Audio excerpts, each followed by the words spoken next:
Is what you're asking to do engaging and productive? So this is, are they just doing busy work? Does this really fascinate them?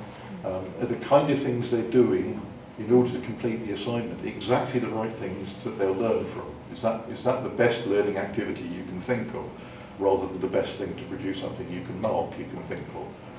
So it's to do with it, does it generate productive learning activity? And the next one here about quality and level of student effort is where they pitch that effort. Now I've already mentioned this notion of time on task and prompt feedback. Both of these are part of an American 7 principles of good practice in undergraduate education.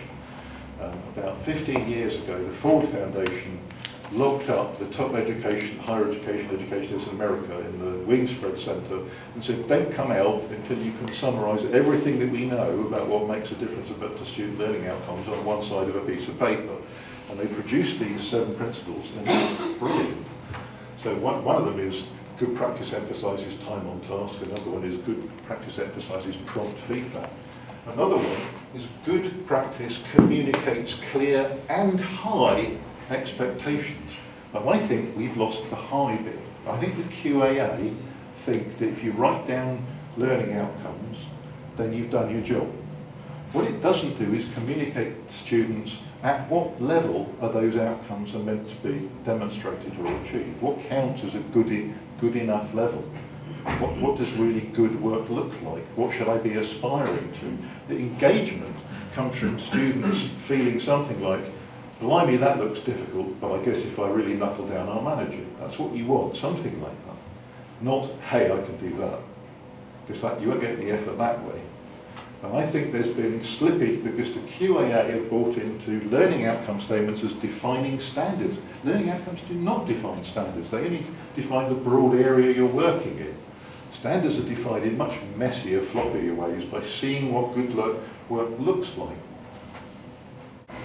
A study skills exercise that my partner Vicky used for years. She taught psychology at Warwick for years, and she used to do first year study skills exercises, and one of them, which I really liked, was about this clear and high standards business.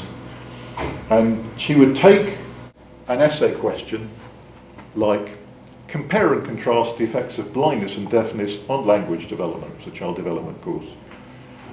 And then she would rewrite the question as a student who gets a first actually addressed it, as a student who got a 2-1 addressed it, as a student who got a third addressed it. So the way the student who got a first addressed this would be compare and contrast the effects of blindness and deafness on language development, just as stated in the question, and then beyond the question, what does this tell us about the adequacy of theories of language development? So you go beyond the question to the next level of abstraction up, if you like. The 2-1 student answers the question pretty much as stated. She had this beautiful task definition for a third. It was write anything you can think about any of the words in the question, in the order in which you think of them, draw no conclusions, write illegibly. And she had these definitions, and then she said to the student, okay, choose the essay question on the list that you think you're going to do next. I want you to rewrite that question as if you were going to get a first, as if you're going to... And they would do it. What she was trying to do is get them to orient them towards the right level of approach to the task. Now there's a general purpose framework for doing this. It's called the SOLO taxonomy, Structures of Observed Learning Outcomes. It has 5 levels. The first level is, I know something about this and it's wrong.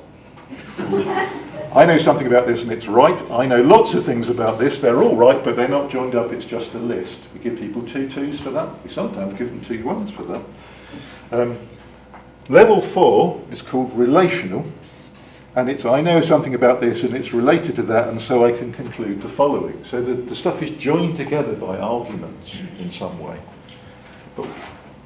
But the really interesting one is what John Biggs, who invented this, calls extended abstract. So you've got this relational within the domain you've been asked to work on, but you know there are other related domains. In the Vicky's question, the related domain was the adequacy of theories of language development. So you do this, and then you connect it to this other domain.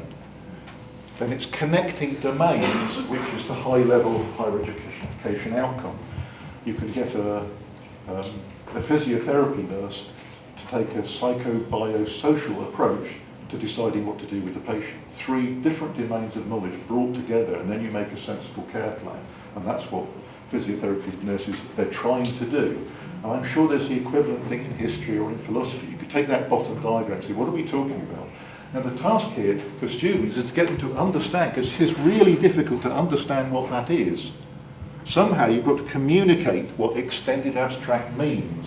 You might be able to exemplify it with here's an example of a first, that helps a lot, that kind of thing. And it won't be done easily, but effective assessment practice communicates clear and high expectations. This is the difficult thing that eventually we want you to be able to do.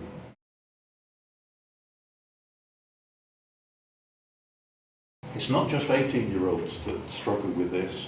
At Oxford, I ran a programme for teachers about teaching in higher education. Now, these are pretty smart cookies. The average age of a new lecturer at Oxford was 37. They've already been working at Harvard and Zurich before they come to Oxford. These are very, very sharp people. And yet, when we said, on this programme, at the end of it, we want you to produce a teaching portfolio, they all went, uh-oh, I have no idea what this is. This is really scary.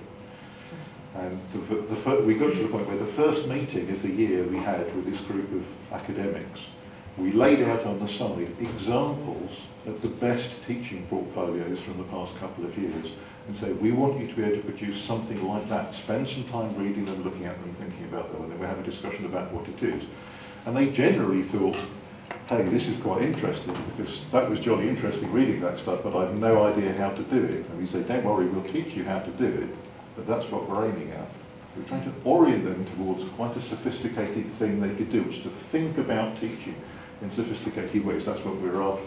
And we demonstrated it the first day of the course. My partner Vicky used to get third-year students to present their final year dissertations to small groups of incoming first years in Freshers Week and say, after 3 years you'll be able to do something like this. Doing the same kind of thing.